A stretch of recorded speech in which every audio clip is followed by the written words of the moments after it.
Welcome to the Business Owner Spotlight. I am your host, Stephanie Scheller. Every single week, I work to bring you guys the coolest business owners out there because there are millions and millions of business owners in the United States. There's a small handful of those guys who actually get attention every single week from the media, but there are millions of them who have amazing information to share. And so my goal is to find the awesome business owners and bring them to you guys so you can learn from them as well.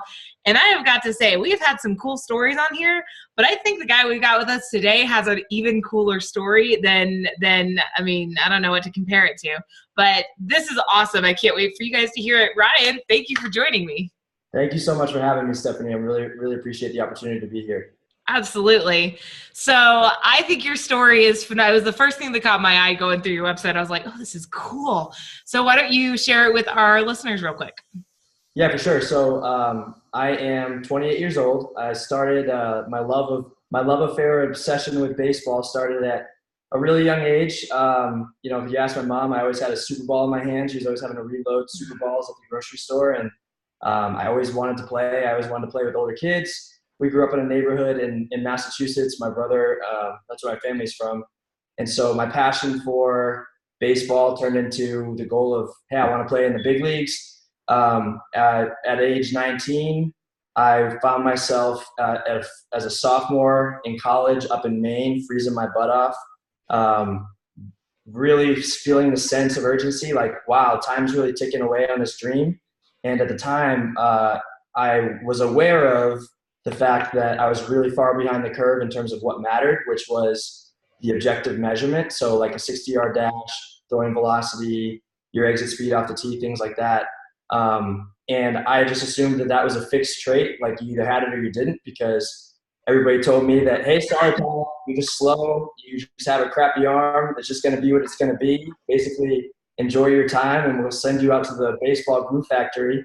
And I was like, I refused to have that happen. So, my parents got split up that same year, and I'm the oldest, so I felt like I had a lot of anger, a lot of rage, and my brother and I decided to go all in on the dream, my younger brother, Connor. So I transferred down to Trinity in San Antonio because that was the only place I had heard about that said, hey, we can develop guys like you. And the head coach's exact words were, hey, you're really stiff and unathletic and your arm doesn't work well, but we can help you. And so I said, hey, this guy might be full of it or he might be telling the truth. But we went in, and for the first year I got there, it was 78 miles an hour top number. By the time I left, it was 94 miles an hour top number. It was something that, to me, just changed the way that I viewed the world, because I had been living under the limits that other people had set on me. And, and then my younger brother, who I hate to admit this, but he actually throws harder than me for right now. He's 95 miles an hour, and he's 5'9". I'm 6'2". So it just goes to show that size doesn't matter all that much. And so that was it. And then it turned into this passion when professional baseball didn't work out. I just wanted to be around people and help them understand that they could do a lot more than what they probably felt like they were capable of. And that's how Murphy Baseball Performance was born. So what does Murphy Baseball Performance do? So you guys help athletes who want to go to the major leagues? Good question. So we start with the goal. So a lot of times everybody says they want to play professional baseball, right? Like I would say 95% of the guys, when I meet them for the first time, when I say, hey, so who wants to play professional baseball? All the hands go up in the air. All right, great. So we talk a lot about, we want to dream big, but we want to be realistic at the same time. The reality is that 0.1% of baseball players that play in college will ever even touch a major league field for one day. So the odds are really slim. And then if you back up into high school and talk about what percentage of guys are even going to play in college, it's like 6%. And if you're talking about Division I, 2%. So point is that the odds are really small. And so what I want to do is help people start with their goal and then identify based on their age where they're at and what the gap is that exists between those really key objective measurables. So think about like the NFL Combine. Your college stats might matter a little bit, but if you go run a 4.340 as a wide receiver, you just got paid. So baseball is the same way. Our American culture is power pays, and my struggle and our struggle was my family had invested like $70,000. I only know this because I saw the divorce financials, the settlement. Oh, So my mom and dad had shelled out like $70,000 over the course of me being 7 to 18 on travel baseball trips, showcases, things like that, wow. all to find out that none of those things mattered for the ultimate goal. So once we figure out the goal, we use high-speed video.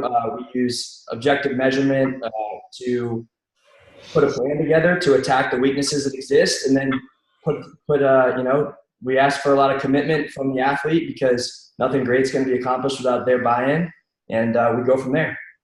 That's cool. So people come to you guys from all over the country then, I assume.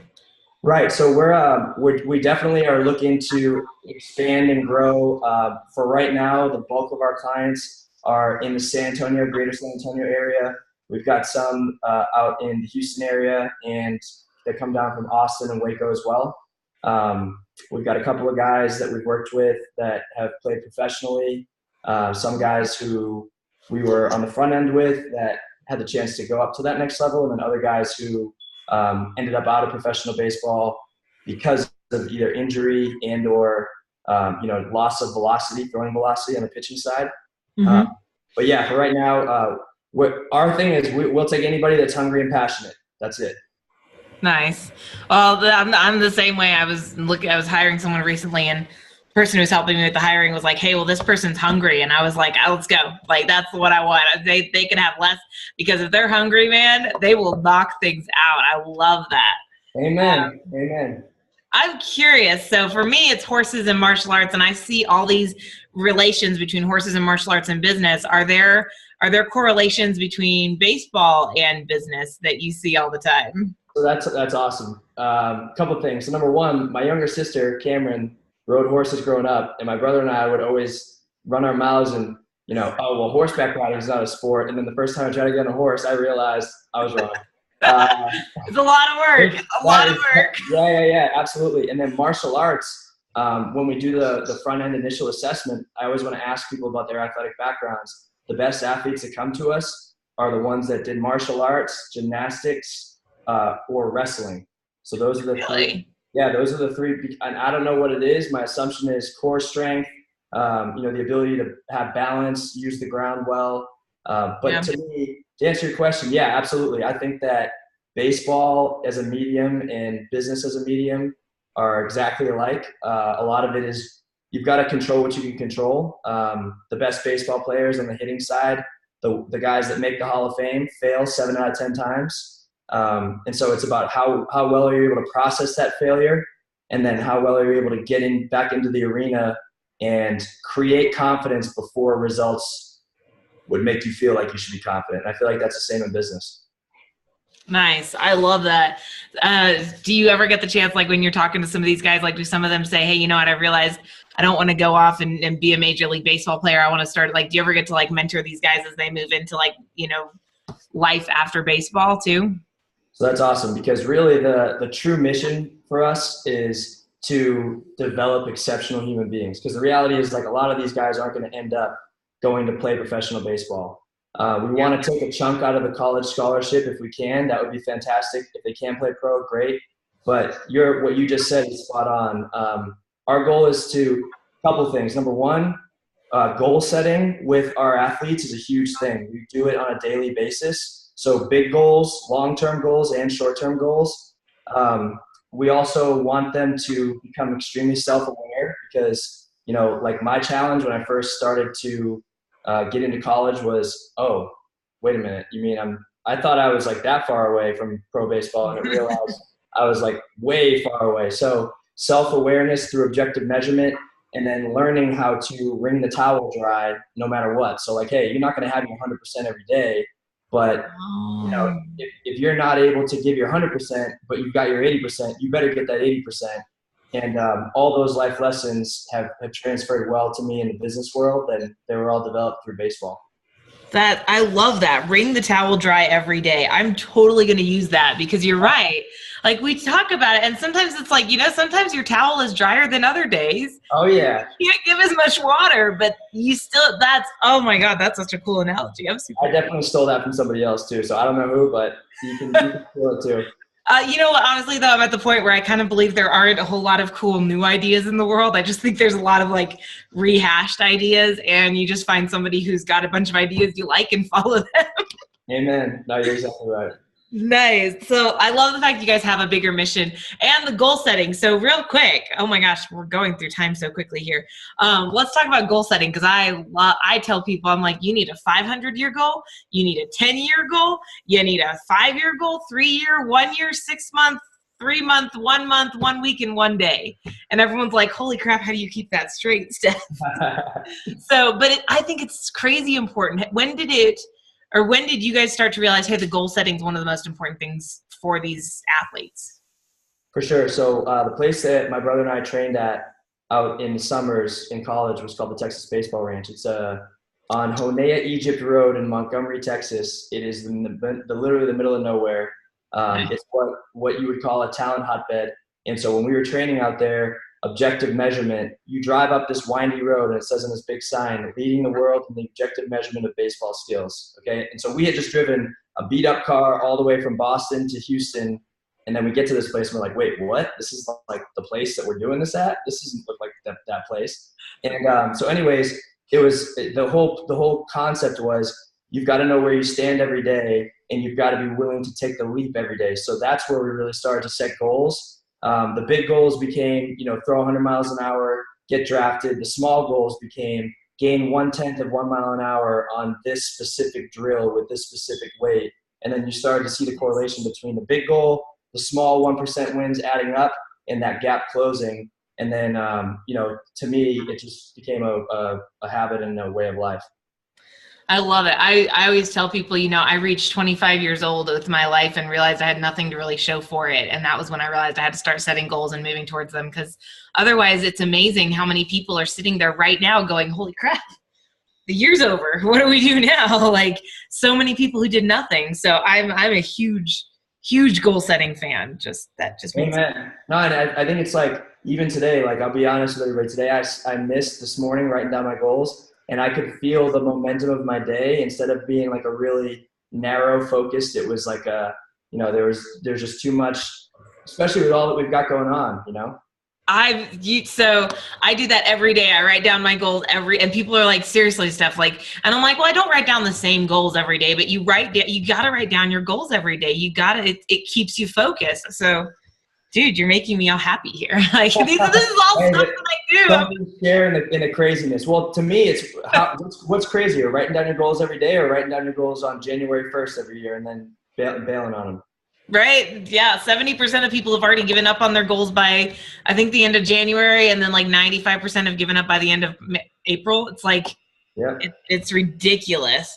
So we are pretty much out of time, but I like to end with this last question because I'm always curious to hear what people have to say. So what is the number one, for other business owners, number one best piece of advice? Because you've been successful with your business. You guys are doing a great job. What's the best piece of advice you could give to someone else who's out there building their business, hustling, working their butt off every day? It's going to take a lot more than what you think it's going to take.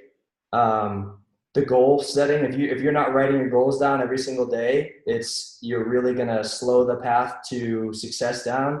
And then you've got to be passionate, belligerently passionate about what it is that you're bringing into the marketplace, because if you're going to run into people who try to slap you down, especially when you start to make a ripple, and then surround yourself with passionate people. So find people that are passionate about what it is that you do. A lot of the guys that end up working for me are guys that trained with me as athletes. So they become obsessed with their own process, and then they want to pay it forward and pass it on to other guys. So those would be my pieces of advice.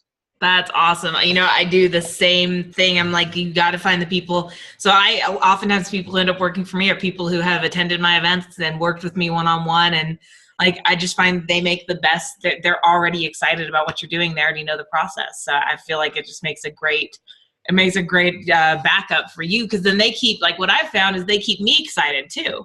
Oh, right? Yeah, absolutely. Days, I'm like, holy crap, let me call Dana real quick. She'll get me all excited again because she believes in me more than I believe in myself sometimes. So that's... Well, you're spot on. You're spot on. What I don't think people realize is, like, a lot of the stuff that we put out actually is accountability for me. Like, if I'm going to tell you to wring the towel dry, I better show up and wring the towel dry. Yeah. Right? Yep. Oh my gosh. Totally. Wow. Okay. So I would just totally recommend our listeners go back and listen to this one again. This was awesome. And plus, I mean, come on, it was like 15 minutes. So you could totally watch this like 4 times on your lunch break. Ryan, this was great. Thank you for taking time to meet with me. Definitely. Absolutely. We appreciate the opportunity, and what you're doing is fantastic. Keep it up. Keep going. Awesome. So for our listeners out there, I'm just going to leave it at that. What are you doing today to make sure that you wring the towel dry?